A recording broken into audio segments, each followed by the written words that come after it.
stared at the man who was once my sweet, gap-toothed boy.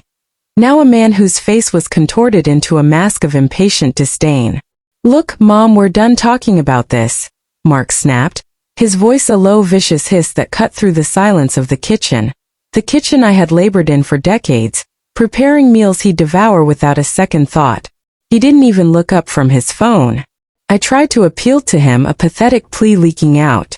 "But Mark, this is my home. Where will I put my photographs? Where will I paint?" He finally lifted his gaze, and the look he gave me, it wasn't just cold, it was utterly empty, as if he were addressing an inconvenience, not his own mother. He leaned across the granite countertop, his suit jacket pulling taut across his entitled shoulders.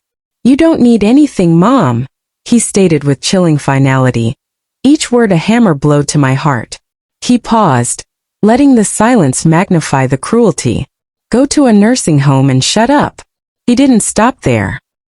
He stood up, grabbed the title deed papers from the table, the papers he'd tricked me into signing under the guise of tax planning, and walked straight to the shredder in the corner.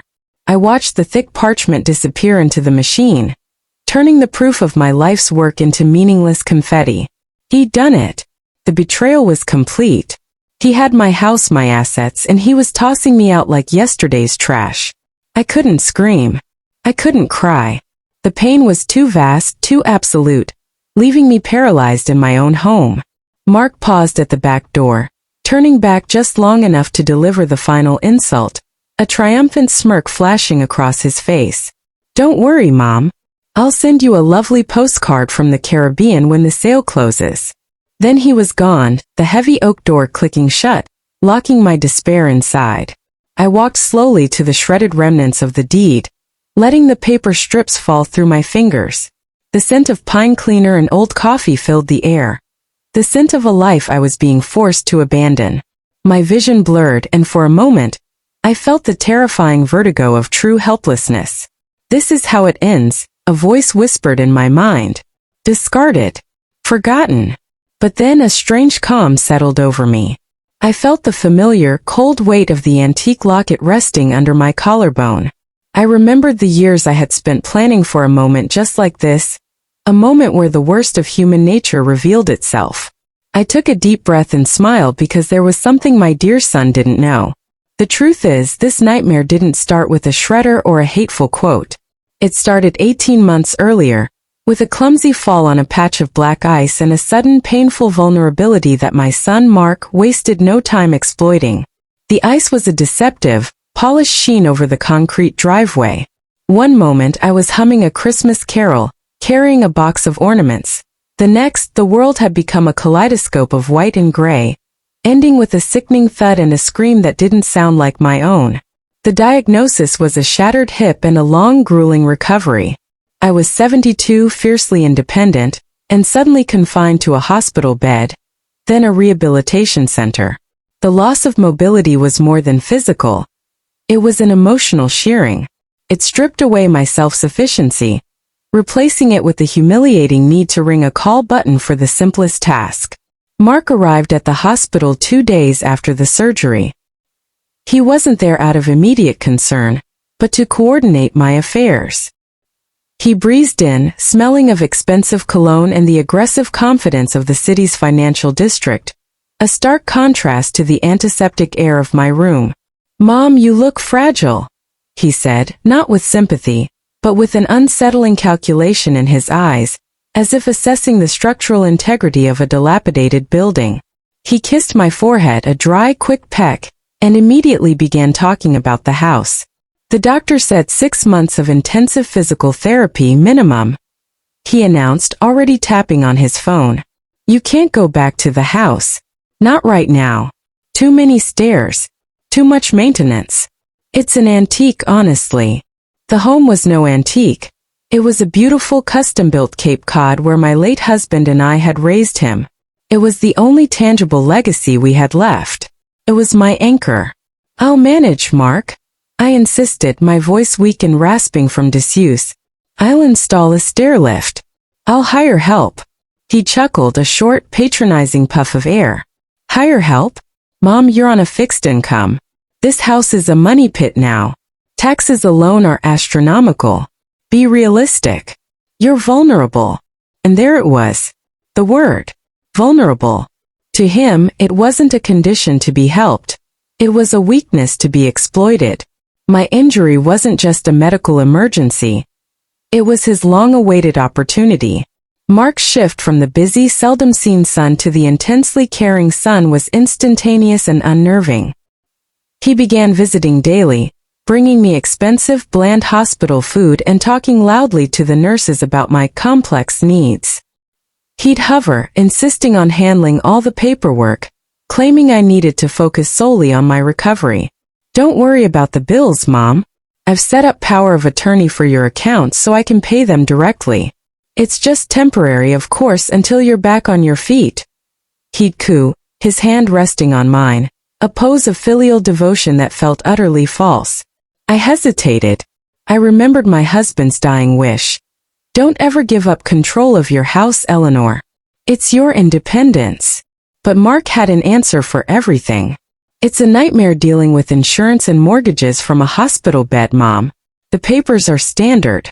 It's just authorization to act on your behalf. He pressed the pen into my hand, his blue eyes wide and earnest, the perfect picture of the devoted son. Weakened by pain medication and the psychological blow of my injury, I signed the documents. I justified it to myself. He was busy, successful, and good with finances. He was helping. That signature, given out of misplaced trust and physical necessity, was the lock he needed, and he now held the key. Over the next few weeks, the pretend care escalated into a full performance. He moved a small box of my belongings, some clothes, a few books, into a spare room in his sprawling modern suburban home, presenting it as a temporary safety net. You'll recover here, Mom.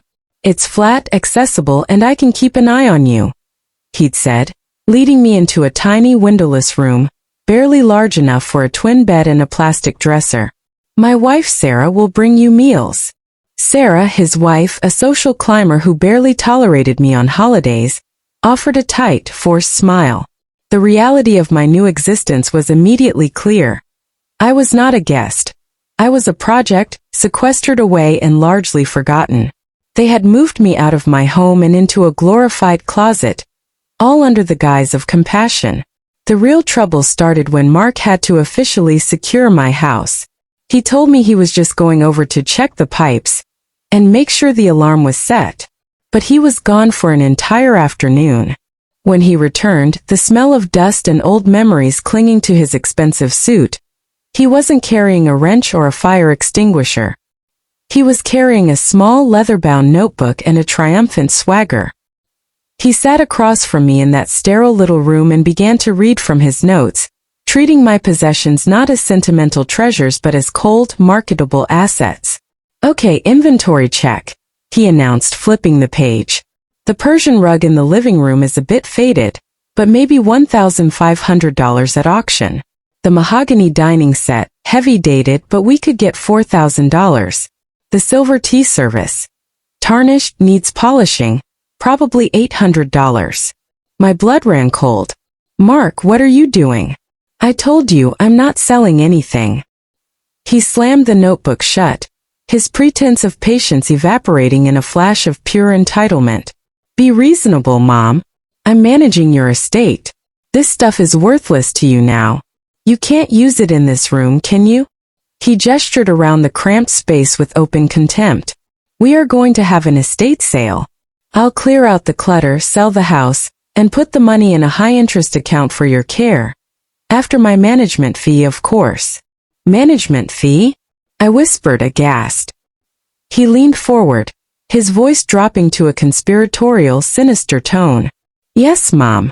For all my time, my legal fees, and the sheer effort of organizing your life for you. Don't worry, it'll be minimal. A standard 10% of the house value should cover it. This was the first insult. It wasn't just the betrayal.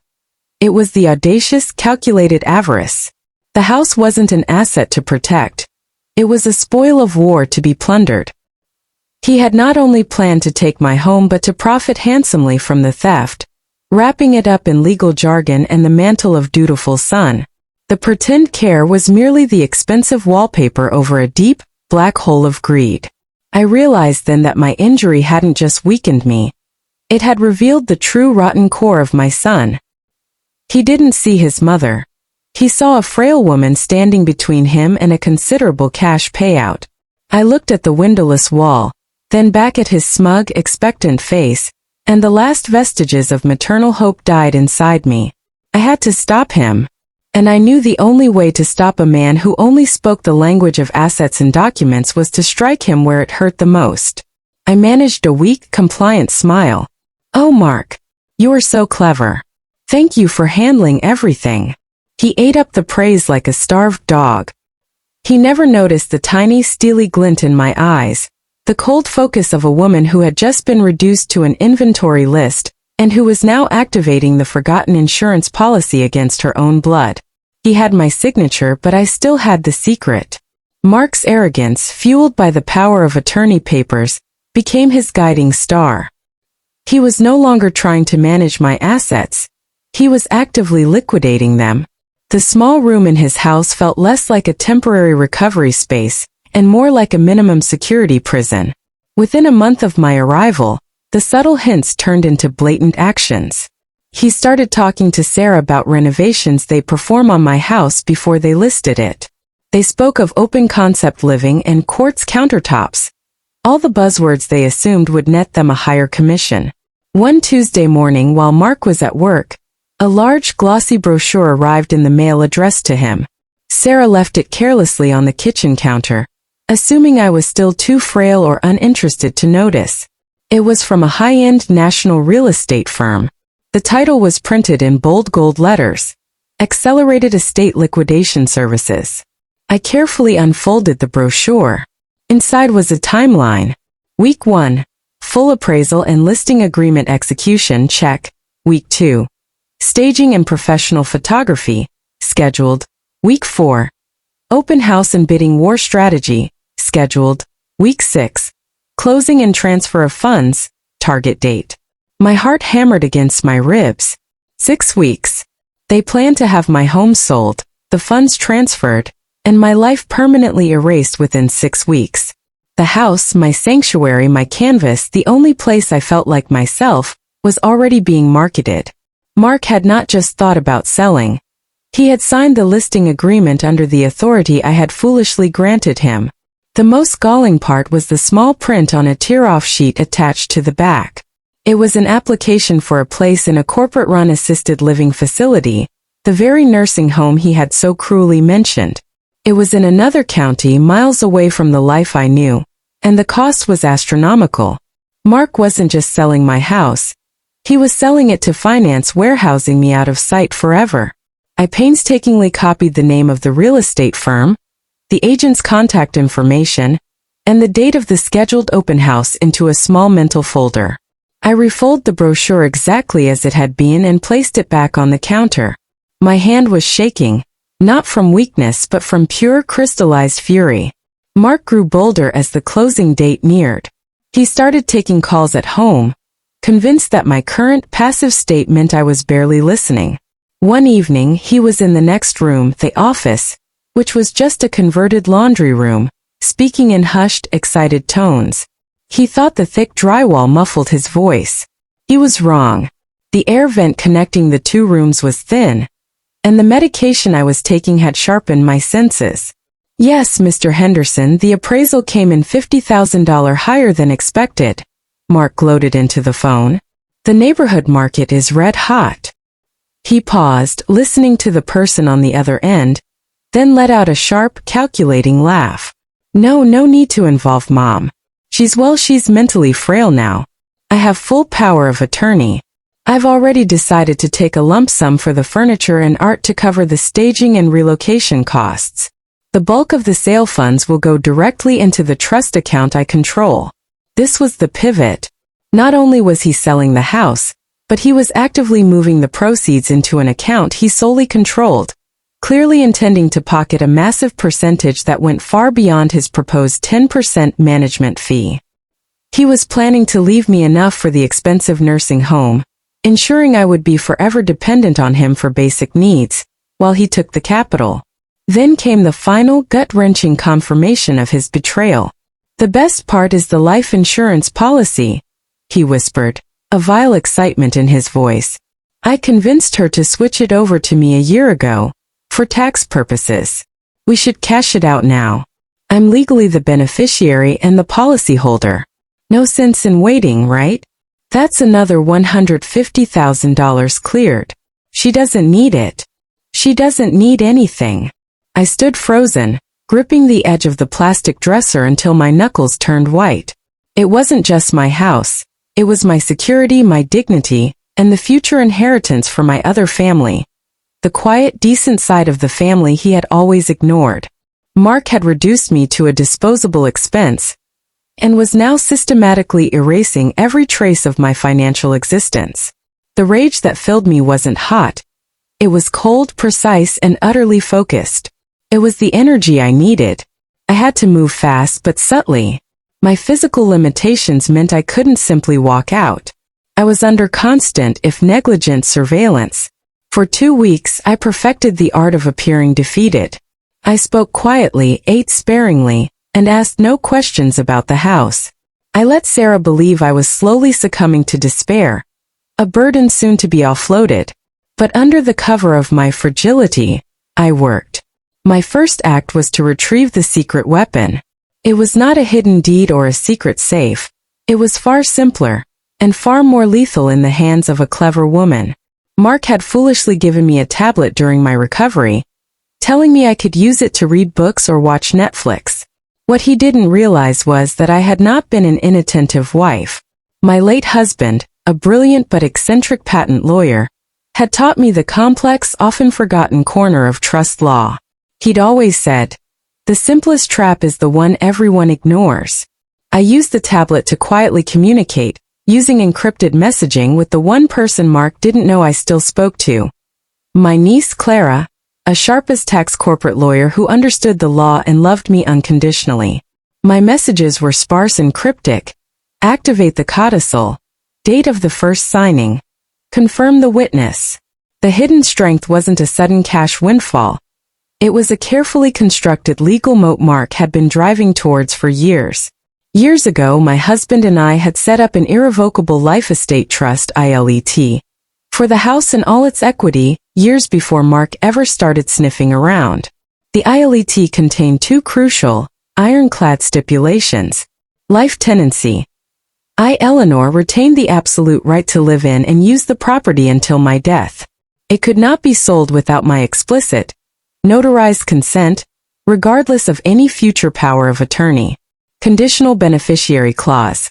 The sale proceeds upon my death were irrevocably divided, with a small percentage going to Mark, and the majority going to Charity and Clara, unless the primary beneficiary, Mark, was found to have acted in explicit breach of fiduciary duty or attempted to exploit my cognitive or physical frailty. The kicker? The document granting him power of attorney, which he believed gave him full control, contained an internal reference to the pre-existing ILET, making his attempt to sell the house a massive, provable breach of trust and fiduciary duty. The simple power of attorney he'd forced me to sign did not, and legally could not, supersede the ILET. He hadn't bothered to read the legal paperwork I signed for the power of attorney. He'd only glanced at the signature line. His greed blinded him. Over the next few days, I directed Clara to perform a series of legal actions: a quiet injunction, a formal filing with the probate court, and the immediate dispatch of a document server. The trap was set. The closing date he had scheduled was not the day he would seize my assets. It would be the day he walked straight into the jaws of the law.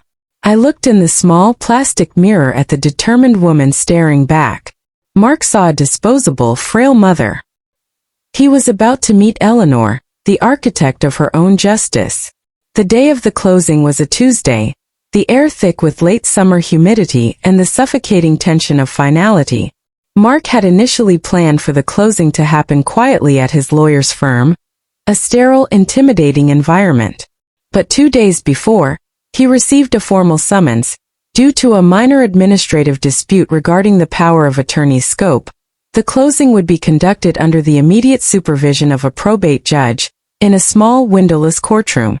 Mark was annoyed, seeing it as a bureaucratic nuisance that was delaying his payday. He saw no trap, only paperwork. He insisted I attend, dressing me in an outfit he deemed respectable but frail, a muted gray dress and a shawl. He wanted the judge and the buyers to see the pitiful elderly woman he was supposedly protecting. The courtroom was sparse. A stern Judge Miller, the two eager homebuyers, a young couple radiating naive excitement, their representative Mark, his expensive lawyer, and myself, seated quietly at the defense table. Mark opened the proceedings with a magnificent display of patronizing, self-serving concern. "Your Honor," he began, standing tall and confident, placing a hand gently on my shoulder in a gesture I nearly shrugged off. "We are here today to finalize the sale of my mother's home. As her power of attorney and primary caregiver, I am acting in her best interest. The home frankly is a burden. Too many stairs, too much upkeep. She's at a vulnerable age, and selling the property is the only way to secure her long-term, high-quality residential care." He then gestured toward me. "My mother, Eleanor, bless her heart, struggles with the complexity of these decisions. But she trusts me implicitly. She has signed all necessary documents, including the power of attorney, granting me full authority to execute this sale and manage the proceeds for her benefit." The buyer's lawyer confirmed the price and terms. The judge nodded, seemingly ready to rubber stamp the transaction. Mark reached for the final sales agreement, pulling a pen from his breast pocket, his triumphant smile fixed in place. He had done it. "Hold on a moment," Judge Miller interjected, holding up a hand. "Mr. Harrison, before you sign, my administrative clerk noted a peculiar filing related to the property's title. We need to confirm that you, in your capacity as power of attorney, have indeed adhered to all prior terms of the estate planning." Mark's smile wavered slightly. "Prior terms? Your Honor, I assure you my mother and I are in full agreement. The power of attorney overrides any old paperwork." "Does it, Mr. Harrison?" the judge said coolly, tapping a sheaf of documents. "This filing concerns an irrevocable life estate trust, signed by Mrs. Harrison and her late husband, dated 12 years ago. Are you familiar with this document, Mr. Harrison?" Mark scoffed, recovering his composure instantly. "Oh, that old thing. My father was fond of overly complex legal maneuvers. Smoot, Your Honor. The power of attorney supersedes it. It's the most recent instruction." He looked back at me, meeting my eyes with a challenging glare. "See, Mom? I win." His arrogance was palpable, filling the small room. He truly believed his quick recent maneuver trumped decades of careful planning. The judge turned to me. "Mrs. Harrison, is it your current and absolute desire to sell this home and divest yourself of this asset? And do you relinquish all rights to the property?" This was the moment of manufactured weakness. I had to sell the despair one last time. I stared at the judge, then at my son.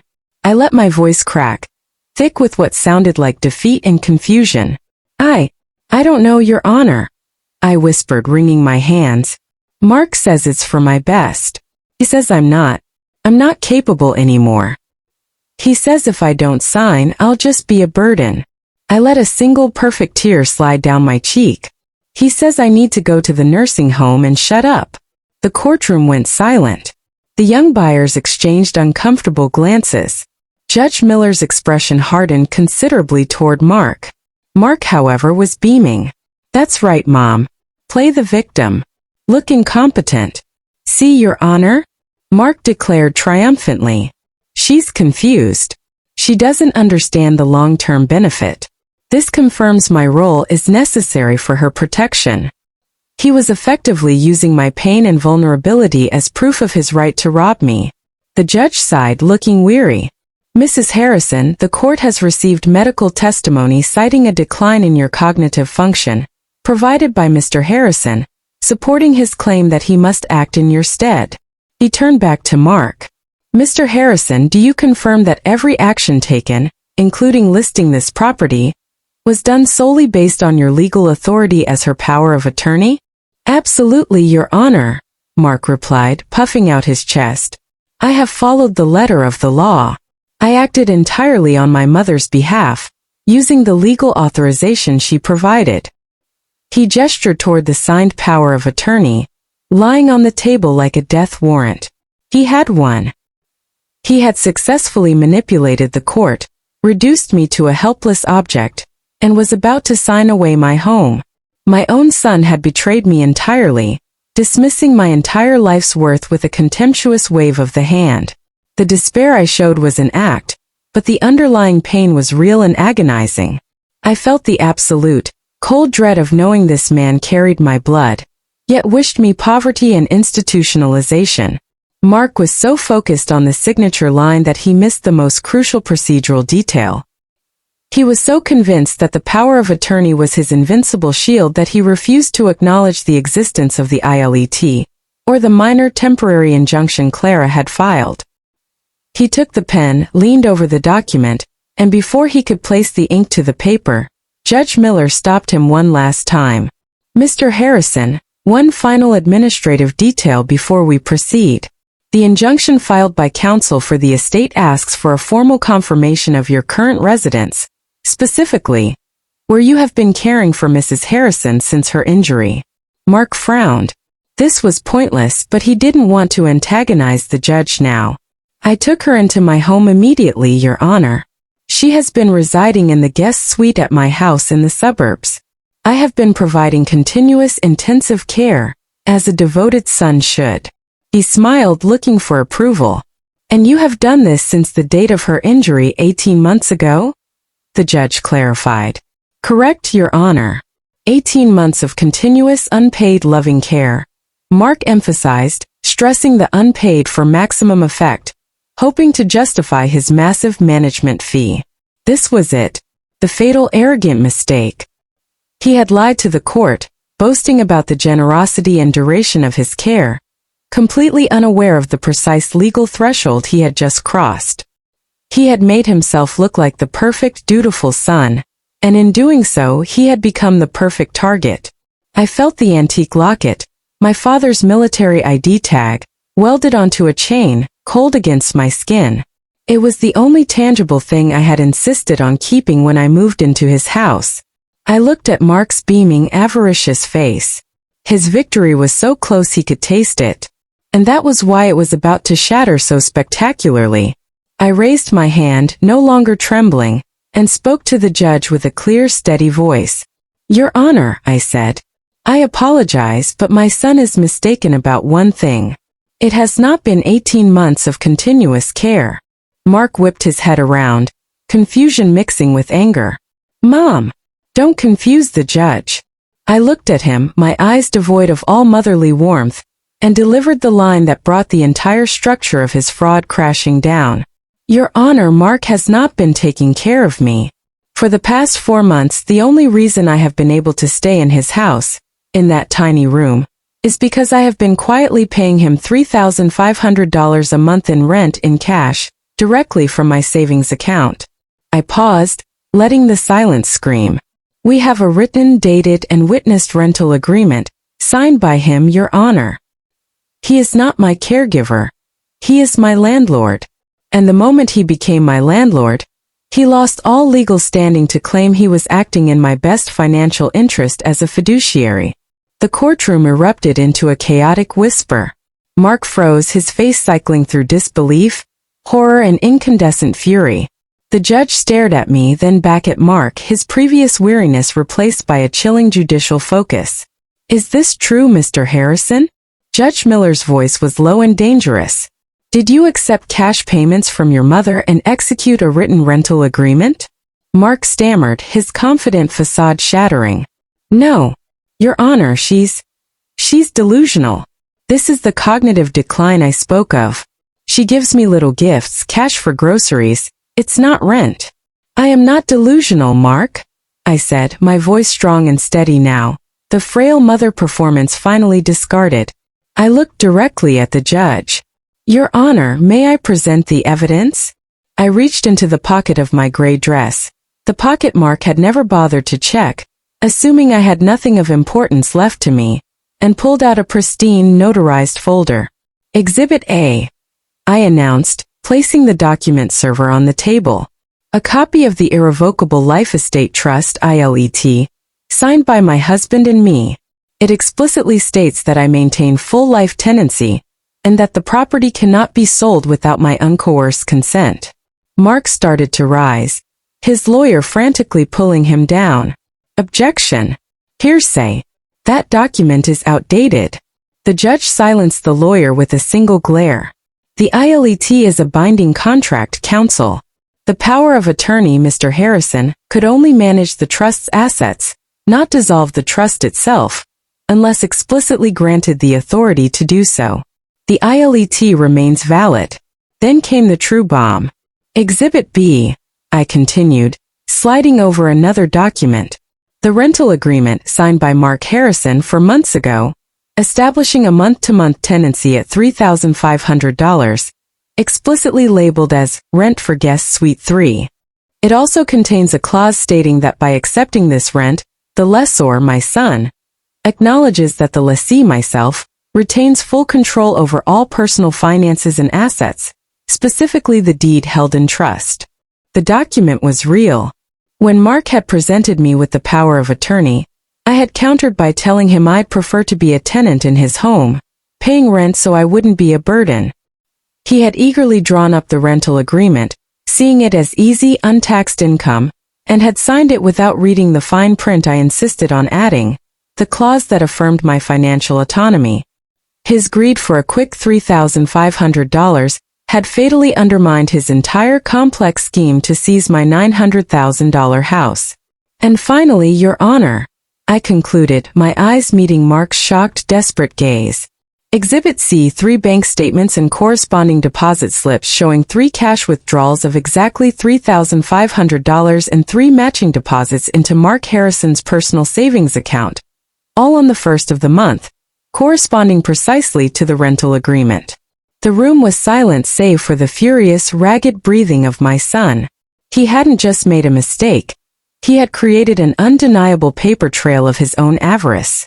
The judge picked up the final document, his eyes scanning the details. Mr. Harrison, he stated, his voice ringing with judgment. By accepting rent and signing this agreement, you established a landlord-tenant relationship. You knowingly asserted your mother's independent financial capability, while simultaneously attempting to liquidate her primary asset under the guise of fiduciary care, due to her alleged financial incapacity. This constitutes an egregious and prima facie breach of fiduciary duty and clear financial elder abuse. Mark didn't collapse slowly. He imploded. And oh, he shrieked, slamming his fist onto the table. She tricked me. She's lying. She's old and senile. She doesn't know what she signed. His lawyer physically grabbed his arm, pulling him back. Mr. Harrison, control yourself. I'm not controlled, Mark yelled, shaking off his counsel. He lunged across the table toward me, his face a mask of pure, poisonous hatred. You manipulative old witch. I did this for years. Every holiday, every phone call. Just waiting for the day I could finally get what I deserved. And you set me up. You set me up with that ridiculous rent agreement. His confession was loud, clear, and perfectly recorded by the court clerk. He had just confessed to years of calculated emotional manipulation, and confirmed the fraudulent nature of his care. I didn't flinch. I just looked at him with a quiet sorrow that was far more devastating than anger. I taught you never to sign anything without reading the fine print, Mark. You were too focused on the $3,500 monthly payment to notice the trapdoor I placed under your feet. Mark's body slumped. The color drained from his face, leaving him a sick, grayish white. He saw his Caribbean vacation, his investment profit, and his professional reputation dissolving into dust. He looked at the buyers, the young couple who now looked horrified and were gathering their things, and realized the scale of his loss. He collapsed into his chair, tears of sheer, helpless rage streaming down his face. They weren't tears of remorse. They were tears of spoiled entitlement. He had lost everything because he believed his mother was too stupid, too frail to possess foresight. His final words in the courtroom were a pathetic, defeated whine directed at the ceiling. I am ruined. Judge Miller acted swiftly and decisively. The petition to finalize the sale is hereby denied, the judge announced, striking his gavel once loudly. The court finds substantial evidence of coercion and elder abuse on the part of Mark Harrison. Effective immediately, the power of attorney is revoked, and the court will appoint an independent trustee to oversee Mrs. Harrison's remaining legal and financial affairs. The consequences were immediate and staggering for Mark. Financial restitution. The judge ordered Mark to repay the $10,500 in rent I had paid him, plus punitive damages totaling another $50,000, citing the severe emotional distress and legal fees incurred due to his fraudulent attempt to seize assets. Loss of inheritance. Based on the evidence of elder abuse, the conditional beneficiary clause in the ILET was immediately triggered. Mark was permanently disinherited from receiving the small percentage of the estate he was originally entitled to upon my death. My niece Clara, as the contingent beneficiary, was now responsible for executing the trust terms in full. Legal jeopardy. The judge ordered the forwarding of the case details, including Mark's recorded confession, to the district attorney's office for potential criminal prosecution on charges of attempted financial fraud and elder abuse. His career in finance was over. His certification would be revoked. Mark had entered the courtroom expecting a signature and a massive payout. He left with a mountain of debt, a criminal investigation hanging over his head, and the absolute destruction of his professional and financial life. My daughter-in-law Sarah, who had watched the entire spectacle from the back row, didn't even wait for the final gavel. I watched her grab her phone, clearly texting an urgent message, and then she bolted, leaving her disgraced husband sitting alone at the table. The foundation of his marriage, built on money and ambition, had crumbled faster than his defense. I stood up, feeling the ground solid beneath my feet for the first time in 18 months. My cane was no longer a crutch. It was a walking stick, a gesture of independence. The battle was won. Stepping out of that courthouse was like walking out of a long dark tunnel and into brilliant sunshine. The weight I had carried for 18 months, the despair of dependency, the fear of homelessness, the quiet agony of my son's betrayal, lifted entirely. My niece Clara met me outside. She didn't offer a hug of pity, but a firm, respectful handshake. "A brilliant piece of legal work, Aunt Eleanor," she said, genuinely impressed. "Your husband taught you well." "He taught me that the best defense is always foresight," I replied, feeling a small, genuine smile touch my lips. "And that a woman's dignity is her greatest asset." The first thing I did was reclaim my life. The recovery from my injury was still ongoing, but the psychological healing was instantaneous. I moved back into my home, the key feeling heavy and right in my hand. I walked into the sun-drenched living room, now blissfully empty of Mark's invasive, greedy inventory, and felt the immense, comforting silence of mine. I had the stair lift installed, hired a kind, part-time assistant to help with the heavy tasks, and slowly, meticulously brought my house back to life. I set up my easel in the sunroom again, the scent of fresh oil paint replacing the sterile smell of Mark's guest suite. The money Mark was forced to return, plus the punitive damages, funded my immediate needs perfectly. But the house itself was the true reward. It was safe, protected forever under the terms of the ILET, and it was mine. For months after the ruling, I embarked on the journey I had always dreamed of but postponed for my family, a slow cruise through the Mediterranean. I sat on the deck of a ship, the vast blue horizon stretching before me, painting a brilliant sunset. I had my locket, my reminder of planning and strength, and my sketchbook. I was 73, independent and free. I had dignity, purpose, and the glorious satisfaction of knowing I had stood up against absolute cruelty and won. While sailing near the coast of Italy, I received a short email from Clara, giving me the final update on Mark. It wasn't gloating, just a factual summary of his total undoing. The district attorney pressed charges. Facing criminal fraud and elder abuse charges, Mark was forced to accept a plea deal. 5 years of supervised probation, forfeiture of all financial certifications, and a permanent injunction preventing him from ever holding power of attorney over any elderly person. His marriage didn't survive the scandal. Sarah filed for divorce, taking their suburban home and citing irreconcilable differences, which Clara noted was code for loss of income. He was last seen working as a low-level clerk in a small out-of-state office, stripped of his suits, his status and his pride. He tried one final time to contact me. Clara intercepted a handwritten letter sent to my old address, a rambling, self-pitying plea for forgiveness and, predictably, a request for a small temporary loan to restart his life. I never opened it. I knew what it contained. Not regret for his actions, but regret for his failure. His hatred was still there, burning brightly, but it was now entirely impotent. He had been taught the hardest lesson possible, that his entitlement was no match for the simple, quiet foresight of the woman he had dismissed. The letter was burned on the ship's incinerator, dissolving his final appeal into smoke over the sea. I raised my glass of sparkling wine to the sunset, raising a toast to myself and to every woman who had ever been told she was worthless. The lesson was crystal clear, a truth etched into the foundation of my reclaimed home. Never underestimate the quiet strength of a woman whose only remaining asset is her dignity, for she has nothing left to lose and everything to prove.